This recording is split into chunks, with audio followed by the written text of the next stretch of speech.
નમસ્કાર મિત્રો, ધ પ્રવીણ ગુજરાતી શોમાં આપ સૌનું દિલથી સ્વાગત છે। દુનિયામાં ખુશીઓ વેચવાથી જ વધે છે।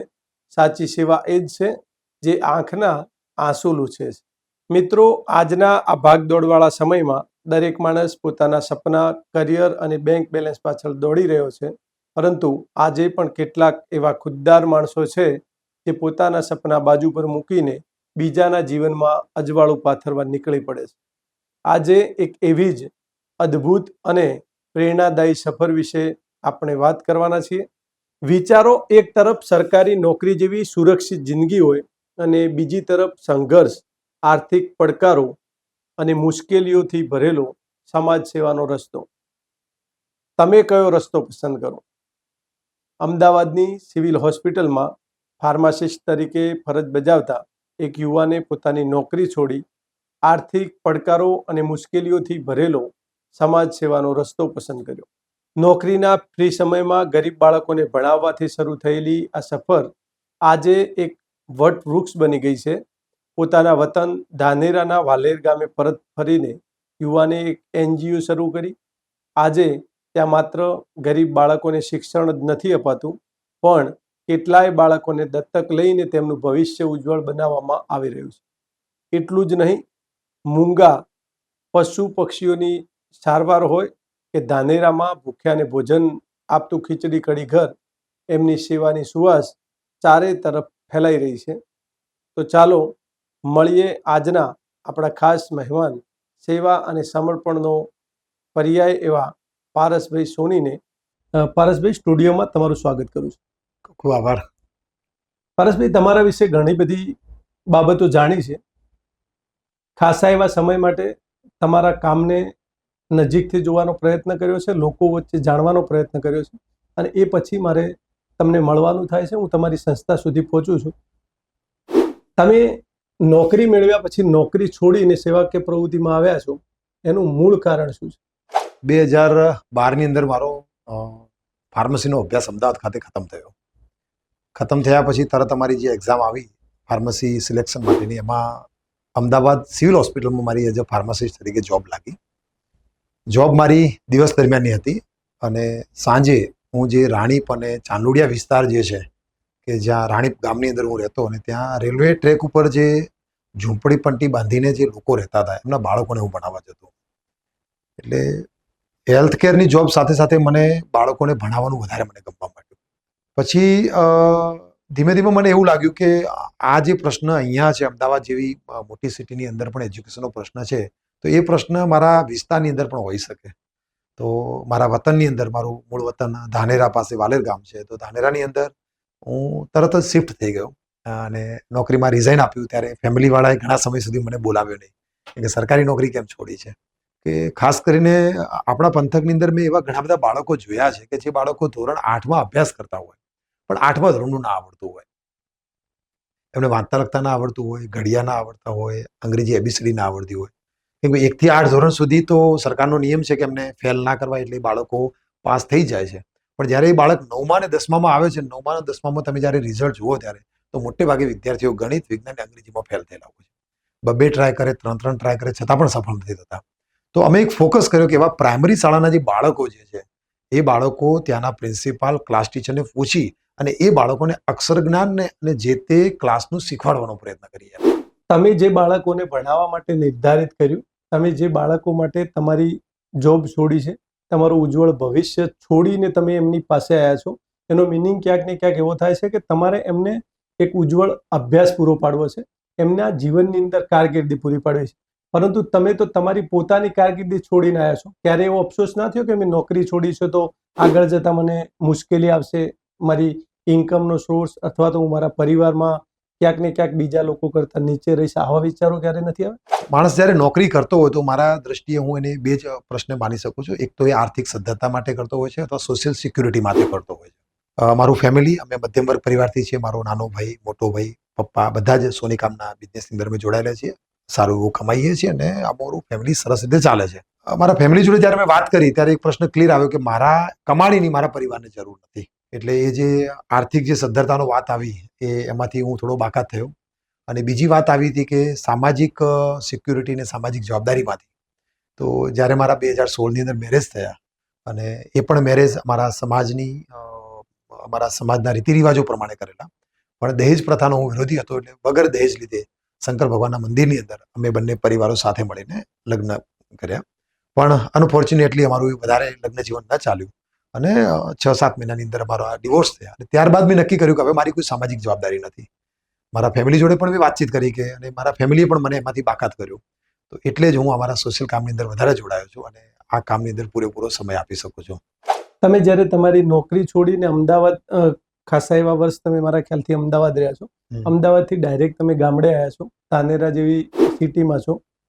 જ્યારે તમે શરૂઆત કરી તમે એનજીઓની, ત્યારે કેવા પ્રકારની મતલબ અગવડતાઓ સાથે તમે એ ફિલ્ડમાં પગ મૂક્યો હતો? એનજીઓની અંદર કામ કરવું એટલે તમે જે પણ કામ કરો છો એમાં કોઈ આવકનો સ્ત્રોત નથી. તમે જ્યારે ધંધો કે વ્યવસાય શરૂ કરો તો કંઈક તમે સર્વિસ પૂરી પાડો છો, કંઈક વેચો છો, એટલે સામે તમને ઇન્કમ થાય છે. જ્યારે એનજીઓમાં એવું નથી. તમે જે સર્વિસ પૂરી પાડો છો એની સામે વળતર સ્વરૂપે તમને કંઈ નથી મળતું.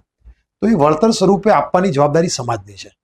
સમાજના જે લોકો છે એ સમજે છે કે આ વ્યક્તિ અથવા આ સંસ્થા જે કામ કરે છે સમાજ માટે કામ કરે છે, સમાજના પીડિતો માટે કામ કરે છે, સમાજના વંચિતો માટે કામ કરે છે.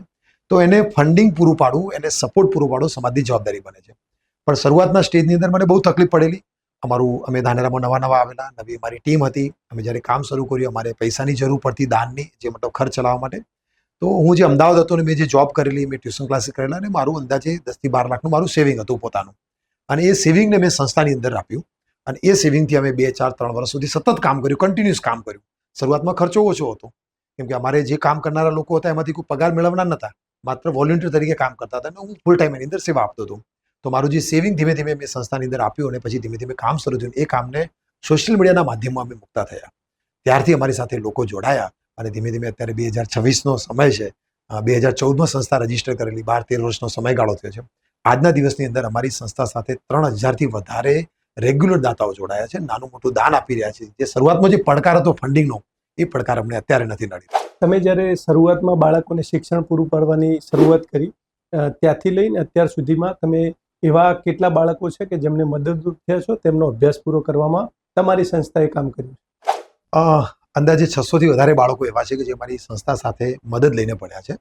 પણ એમાં અમારા કેટેગરી છે કે ધોરણ 8ની અંદર એ બાળક ભણવામાં ઉજ્જવળ હોય, તેજસ્વી હોય, અને શાળાના પ્રિન્સિપાલનું કે શાળાના જે ક્લાસ ટીચર છે એનું મારી જોડે રિકમેન્ડેશન આવે, અને એ પરિવારની આર્થિક સ્થિતિ એ બાળકને ભણાવવા પૂરતી સદ્ધર ના હોય, ત્યારે એ બાળકને અમે દત્તક લઈએ છીએ. દત્તક એટલે એ ફોર્મની અંદર કે એ બાળકને સ્કૂલ કરાવી, 9, 10, 11, 12 ભણાવો, 11, 12 સાયન્સ કરાવવું, કે આર્ટ્સ કોમર્સ કરવું છે કે કોલેજ કરવું છે, એ બધો જ ખર્ચો અમે સંસ્થા ઉપાડીએ. અને એના માટે અમારી પાસે દાતાઓ છે. એ બાળકની આખી પ્રોફાઇલ અમે દાતાઓ જોડે શેર કરીએ, એટલે કોઈ દાતા એ બાળકનો આખો સ્પોન્સર થઈ જાય છે. પારસભાઈ, તમારું બીજું એક પ્રવૃત્તિ છે જે જીવદયા વાત્સલ્યધામ સામરવાડા, ત્યાં પણ હું આવ્યો છું, આપની વચ્ચે આવ્યો છું, આપણા સ્ટાફને બી મળ્યો છું. ખૂબ સારી કામગીરી કરો છો. એની શરૂઆત ક્યારે થઈ હતી? એજ્યુકેશનની સાથે સાથે બીજા ઘણી બધી પ્રવૃત્તિઓ ધાનેરાની અંદર કરીએ છીએ. વૃદ્ધોને દત્તક લેવા, વૃદ્ધોને રાશન કીટ પૂરી પાડવી, એમને મેડિકલ જે નીડ છે એ પૂરી પાડવી. સાથે સાથે અમારું ખીચડી ઘર જે ધાનેરા ચાલી રહ્યું છે એની હું વાત વચ્ચે કરીશ કે ખીચડી ઘર અમારા જે જીવદયાનું જે છે એના પહેલા અમારું કામ શરૂ થયેલું હતું. તો ખીચડી ઘર સાથે અમારા ઘણા બધા લોકો અમારી સાથે સંકળાના, અને અમારી સંસ્થાના જે નંબરો જે છે અમે હેલ્પલાઇન નંબર તરીકે અમે જાહેર કરેલા. આ 2015-16ની વાત છે. અને ત્યારે અમે એક મારા પાસે જાડી ગામથી કોલ આવેલો, દેસાઈ પરિવાર હતો, ત્યારે મને નામ યાદ નથી. એમના કૂવાની અંદર એક મોર પડી ગયેલો, ઘાયલ થયેલો. કોઈ કૂતરાઓ પાછળ પડ્યા હશે ને મોર ઘાયલ થયો, એટલે સ્વરક્ષણ માટે કૂવાની અંદર પડી ગયો. 2-3 દિવસથી મોર અંદર હતો અને બહાર નીકળી શકે એવો નહોતો. તો અમે ત્યાં એ વખતે મારી કાર લઈને અમે ત્યાં પહોંચ્યા 2 મિત્રો સાથે, અને રસ્સાની મદદથી કમરે રસ્સો બાંધી અને અંદર ઉતર્યા અને મોરને બચાવીને બહાર લાવ્યો. પછી વન વિભાગ જોડે અમે એની પ્રાથમિક ટ્રીટમેન્ટ કરાવીને વન વિભાગને સોંપ્યો. અને આ કામને અમે સોશિયલ મીડિયા પર મૂક્યું કે ભાઈ આ રીતે અમને પણ એક મોકો મળે છે. એ મારું જીવદયાનું પહેલું કામ હતું કે આવા કોઈ હોય તો અમને જાણ કરજો. પછી ધીમે ધીમે કૂતરાઓ ઘાયલના કેસ આવવા માંડ્યા, કોઈ ગાયના કેસ આવવા માંડ્યા, ધીમે ધીમે અમારા ઉપર કોલ વધારે આવવા માંડ્યા. એટલે પછી અમે દાતાઓ સમક્ષ વિચાર મૂક્યો. અમારા જે દાતાઓ છે એમને એક ટૂંકો વોટ્સઅપ મેસેજ મૂક્યો કે ધાનેરાની અંદર હું એક ડેડિકેટેડ એક એમ્બ્યુલન્સ શરૂ કરવા માંગુ છું જીવદયાની, કે જે ઘાયલ પશુ પક્ષીના કોલ આવે ને હું હાજર હોઉં કે ના હોઉં, એ એમ્બ્યુલન્સ ત્યાં જઈને એ પશુ પક્ષીની સારવાર કરે. તો અમે 2021ની અંદર એમ્બ્યુલન્સ સ્ટાર્ટ કરી. અને એમ્બ્યુલન્સની અંદર 2 વર્ષનો અમે જ્યારે રિવ્યૂ કર્યો તો અમારા લગભગ 1800-1900 કેસ થયા. અને કેસની અંદર અમને એક પ્રોબ્લેમ એ નડ્યો કે કૂતરું, સમજી લો કે તમે જ કોલ કર્યો છે, એ કૂતરાની સારવાર કરવા માટે એમ્બ્યુલન્સ આવી ગઈ. કૂતરાને મલ્ટિપલ ફ્રેક્ચર છે, હાડકું બહાર આવી ગયું છે, અમારી એમ્બ્યુલન્સે પાટોપિંડી બાંધી અને જતી રહી. પછી એ કૂતરાનું શું? તો એના માટે અમને વિચાર આવ્યો કે અમે જીવદયા વાત્સલ્ય ધામ શરૂ કરીએ કે જેની અંદર એ જીવોને વાત્સલ્ય આપી શકીએ અને એ જીવોની ત્યાં સારવાર પણ થાય, હોસ્પિટલ પણ બને, શેલ્ટર રૂમ બને. એટલે હું નામ ખાસ લઈ કે અમારા કિશોરભાઈ જીવદયા કરીને જે જાણીતા છે, ધાનેરાના જીવદયા પ્રેમી છે. રિસેન્ટલી જ અમે એમને ધાનેરા રત્નથી સન્માનિત કર્યા છે, કેમ કે એમને ધાનેરા માટે ખૂબ કામ કર્યું છે. એ કોરોના વખતનું કામ હોય, ભૂતકાળમાં મારો જન્મ નથી થયો એ પહેલા એ ધાનેરાથી ઘણું બધું કામ કરી રહ્યા છે. અમારી સાથે સંપર્કમાં જોડાના, સેવામાં જોડાના. એમને વિચારનું કે આપણે આવું એક હોસ્પિટલ શરૂ કર્યું છે. તો એમને એમના નેટવર્કમાં વાત કરી, મેં મારા નેટવર્કમાં વાત કરી અને તમે જે સ્થળ ઉપર આવ્યા એ જીવદયા વાત્સલ્ય ધામનું 2023ની અંદર અમે નિર્માણ કર્યું અને અત્યાર સુધીમાં એ જીવદયા વાત્સલ્ય ધામની અંદર 8,000થી વધુ ઘાયલ જીવોની અમે સારવાર કરી શક્યા છીએ. એવું ક્યારે બને છે કે તમે જ્યારે સેવાકીય પ્રવૃત્તિ કરો છો, સેવાકીય પ્રવૃત્તિ કરવી કોઈ સહેલી બાબત નથી પારસભાઈ. દુનિયાના ઘણા બધા લોકોને કદાચ એવું લાગતું છે કે સેવા કરવી એટલે સામાન્ય વસ્તુ છે. એવું નથી. એનું કારણ એવું છે કે હું 2 દિવસ પહેલા જ એમની સંસ્થા ઉપર ગયો હતો અને મેં જોયું છે સેવાકીય પ્રવૃત્તિ સહેલી નથી. પારસભાઈ, ક્યારે એવું બન્યું છે કે સેવાનું કામ કરતા હોય છતાં નાસીપાસ થવું પડ્યું હોય અને એવું લાગ્યું હોય કે એક બાજુ હું મારી શારીરિક તકલીફો, માનસિક તકલીફો વેઠીને પણ પરજીવ માટે સેવા કરું છું અને છતાં લોકો વતી કંઈક એનું વિપરીત જે અપેક્ષા ન હોય એવું મળતું હોય છે? આ વાતનો જવાબ આપતા પહેલા હું સ્પષ્ટ કરીશ કે હું અત્યારે જે પણ જવાબ આપું છું એ આપ લોકોને હું ડિમોટિવેટ કરવા માટે નથી આપતો. હું એટલું માનું છું કે તમે ક્યાંય પણ જતા હો અને રસ્તામાં કોઈ પણ અબોલ જીવ હોય, વૃદ્ધ હોય, નિરાધાર હોય અને એને સમજી લો કે તમે એને નાનકડી મદદ કરી શકો છો. પાણીની બોટલ આપી શકો છો, 1 કિલોમીટર માટે તમે લિફ્ટ આપી શકો છો. કોઈ કૂતરું તરફડે છે તો તમે એને સાઈડમાં કરી શકો છો. અને એ કામ જો તમે નથી કરતા તો તમે પુણ્ય નહીં પણ પાપના ભાગીદાર બનો છો. તમે કંઈ નથી કર્યું, તમે એને ઈજા નથી પહોંચાડી, પણ તમે મદદ નથી કરતા એટલે તમે પાપના ભાગીદાર બનો. એટલે તમે સેવાની સાથે જે સંઘર્ષની વાત કરી, તો સેવાના કામની અંદર ચોક્કસ તમારી પાસે સંઘર્ષો આવવાના છે. ઘણા બધા લોકોના પ્રશ્નો પણ આવવાના છે. કે અમે એક પ્રોજેક્ટ શરૂ કરેલો દાન ઉત્સવ એજ્યુકેશનનો. એ પ્રોજેક્ટનો બ્રીફલી તમને કહું તો એવો કોન્સેપ્ટ હતો કે પ્રાઇવેટ શાળામાં જે બાળકો ભણે છે એ બાળકો સક્ષમ છે, સક્ષમ પરિવારના છે. તો એ બાળકો જોડેથી અમે કંઈ દાન લઈએ. શેના સ્વરૂપમાં? વસ્તુ સ્વરૂપમાં. વસ્તુ એટલે પેન, પેન્સિલ, રબર, સંચો, ફૂટપટ્ટી, નોટબુક, બેગ, સ્ટેશનરી મટીરિયલ અમને આપે. હા, સ્ટેશનરી મટીરિયલ, પૈસા નહીં. અને એ સ્ટેશનરી મટીરિયલ અમે કલેક્ટ કરીને ગામડાની જરૂરિયાતમંદ શાળાઓને આપીએ. ગામડાની શાળાઓમાં કયા બાળકો ભણે છે? બહુ લો ઇન્કમ વાળા ભણે છે, ભાગ્યના છોકરાઓ વધારે ભણે છે. એ બાળકોને આપવાનો અમે પ્રોજેક્ટ ઉપાડ્યો દાન ઉત્સવ. એમાં ધાનેરાની 19 જેટલી પ્રાઇવેટ શાળાઓ બહુ સક્રિયતાથી અમારી જોડે ભાગ લીધો. તમે બિલીવ કરશો 2 લાખથી વધારે પેન્સિલો અમારી જોડે ભેગી થઈ ગઈ. બાળકો ઓછા છે પણ જ્યારે બાળકો સામે મૂક્યો, પ્રિન્સિપાલ સામે, પ્રિન્સિપાલે સ્વીકાર્યો, બાળકો સામે, બાળકોથી જેવો વાલી જોડે, તો વાલી એવું કીધું કે 1 પેન્સિલ કેમ દાન આપે છે? તો 100 પેન્સિલ લઈ જા દાન. કામ તો બાળકને જ આવવાની છે. આ વસ્તુ લઈને જ્યારે અમે સરકારી શાળામાં વિતરણ કરી છે ત્યારે પણ અમારી સામે પ્રશ્નો થયા હતા.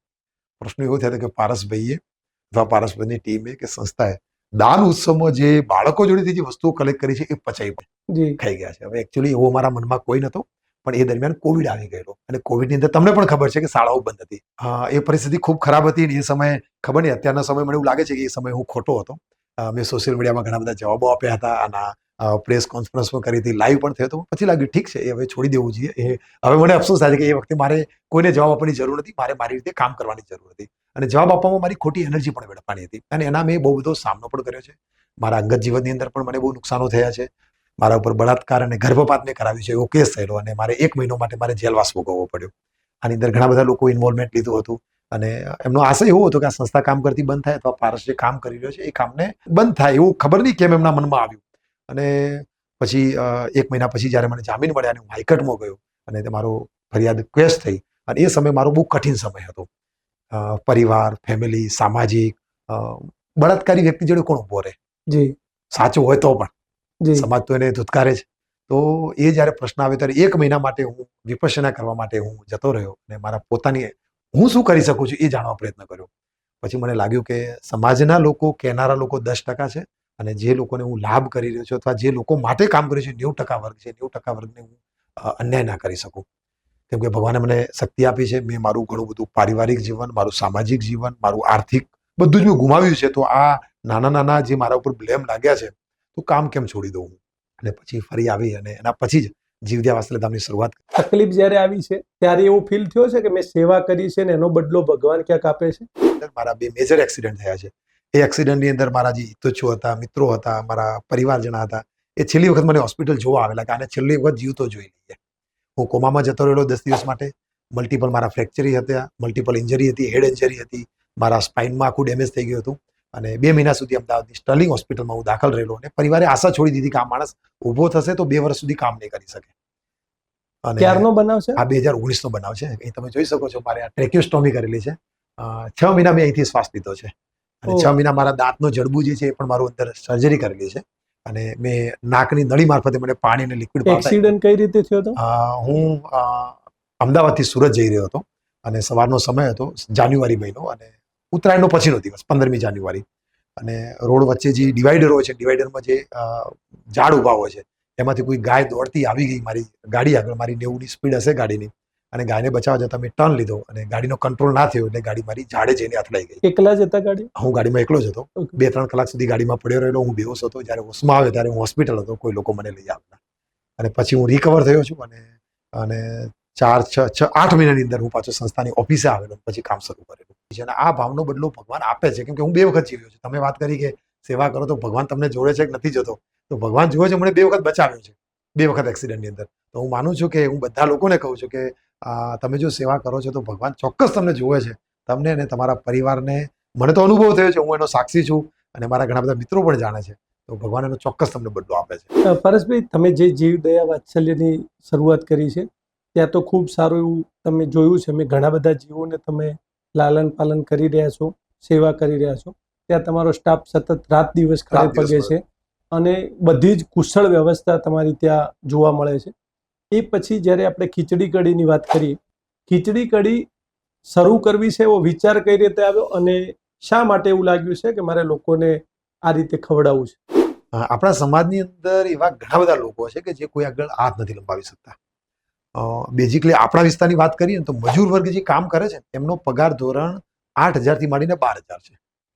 મજૂર વર્ગનો 12,000 થી ઉપર પગાર નથી. એ લોખંડના કારખાનામાં કામ કરતો હોય, હોસ્પિટલમાં કોઈ સ્વીપર તરીકે કામ કરતો હોય કે નાની મોટી નોકરી કરતો, ઇવન રિક્ષા ચલાવતો હોય તો પણ એ મહિને માંડ 8 થી 10,000 રૂપિયા કમાઈ શકે છે.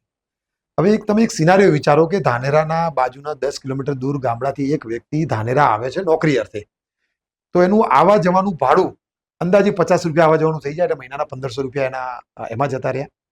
પ્લસ એ જો ધાનેરામાં બપોરનું ભોજન જમે તો આપણે બધાને ખબર છે કે મોંઘવારી પ્રમાણે 100 રૂપિયાનું ભોજન આપણે ટંક જમવા માટે જોઈએ. તો એને 3,000 રૂપિયા મહિનાના જમવાના જતા રહ્યા. 3,000 પ્લસ 1,500-4,500 રૂપિયા જતા રહ્યા અને એનો 8,000 જો પગાર હોય તો માત્ર 3,500 રૂપિયા એની જોડે વધે. એ 3,500 રૂપિયાની અંદર ઘર કઈ રીતે ચલાવશે, બાળકોને કઈ રીતે ભણાવશે? હવે એવા કેટલાય પરિવારો જે છે મજૂરી કરી રહ્યા છે, તો એ લોકોને ડાયરેક્ટલી મદદ કરવાની ક્ષમતા તમારા કે મારામાં નથી, પણ ઇનડાયરેક્ટલી આપણે મદદ કરી શકીએ. તો અમને આ ખીચડી ઘરનો વિચાર આવ્યો કે આપણે એવું ખીચડી ઘર બનાવીએ. ધાનેરાના એવા જગ્યાની અંદર રેલવે સ્ટેશનનો જે વિસ્તાર છે ત્યાં ઉમાકાંતભાઈ મિસ્ત્રી છે, એમની પોતાની જમીન છે, એમણે સેવા માટે સંસ્થાને દાન આપી દીધી છે. સેવા માટે દાન આપી દીધી છે કે ત્યાં કોઈ ભાડું નહીં, 1 રૂપિયો ચાર્જ પણ નહીં, અને એમને દાન આપી દીધી છે. કેટલા વર્ષ થયા ત્યાં? 2018 થી અમે ચલાવીએ છીએ. તો ત્યાં જે આજુબાજુના જે લોકો જે જમવા આવે છે, કારખાનાના મજૂરો જમવા આવે છે, હોસ્પિટલના પેશન્ટો છે, સગાવાલા જમવા આવે છે, લોકલ મજૂરી કરતા માણસો જમવા માટે આવે છે. તો એ લોકો આવીને ત્યાં અમારા ખીચડી ઘરમાં બેસીને રોટલી, શાક, કઠોળ, ખીચડી કઢી, છાશ, કોઈ વખત મિષ્ટાન નિઃશુલ્ક જમે છે.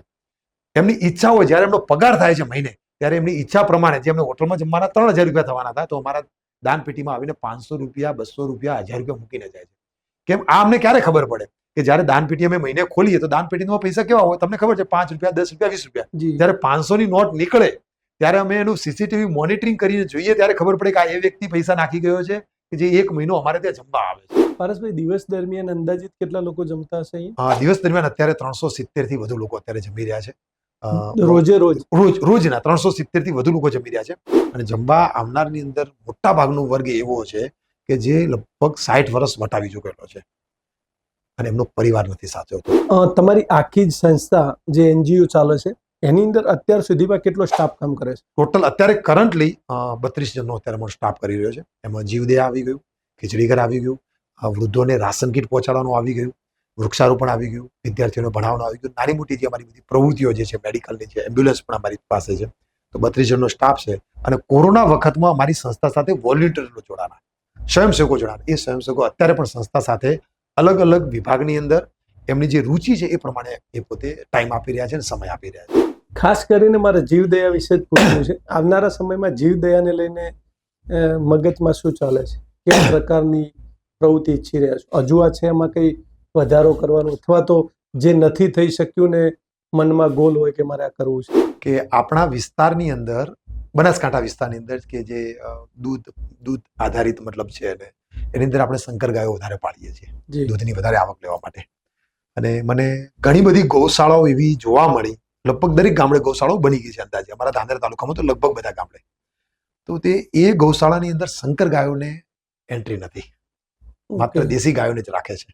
ઓકે. ઇવન મોટી મોટી નામચીન હોસ્પિટલો છે, મોટી મોટી પાંજરાપોળ છે, મોટી મોટી ગૌશાળાઓ છે કે જ્યાં કરોડો રૂપિયાનું ફંડ આવે છે, કરોડો રૂપિયાની મોટી મોટી 100-200 વીઘા જમીન પણ છે એમની જોડે, તો પણ ત્યાં શંકર ગાયોને એડમિટ નથી કરતા. શંકર ગાય બીમાર હોય, એક્સિડન્ટ થયેલી હોય તો નથી એડમિટ કરતા. અને આ ગાયોને જ્યારે હું જોઉં ત્યારે મારું દિલ ખૂબ દુખાય છે. અત્યારે જ હું જ્યારે દાંતીવાડા આવ્યો છું તો ચોડુંગરી જે તમારું જે ગામ આવે છે ને, ક્યાં નર્સરી છે એની આગળ જ બિલકુલ એક શંકર ગાય રોડ ઉપર તરફડતી પડી હતી. તો ત્યાં ઊભો રહ્યો અને મારે ગાડીની અંદર પાણી ભરેલું બેરલ રાખું છું, તો ગાયના માટે પાવા માટે પ્રયત્ન કરું. અત્યારે રિટર્ન જઈશ તો એના માટે હું શું કરી શકીશ એવો હું પ્રયત્ન કરીશ.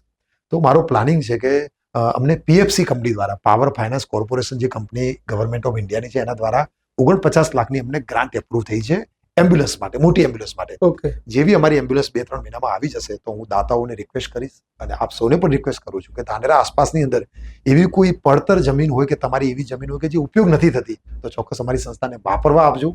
વેચાતી આપવા માંગતો તો વેચાતી અમને આપજો. તો ત્યાં મારે માત્ર શંકર ગાયો માટેનો શેડ બનાવવો છે અને એની અંદર માત્ર એ જ ગાયોને મારે એડમિટ કરવી છે કે જે ગાયો રોડ ઉપર તરફડી રહી છે. જે ખેડૂતો અથવા તો બનાસકાંઠા એ પશુપાલન પર નિર્ભરિત જિલ્લો છે. બનાસકાંઠા જિલ્લો એ શ્વેત ક્રાંતિ માટે પણ જાણીતો છે. દૂધની નદીઓ વહેવડાવતો આ જિલ્લો છે.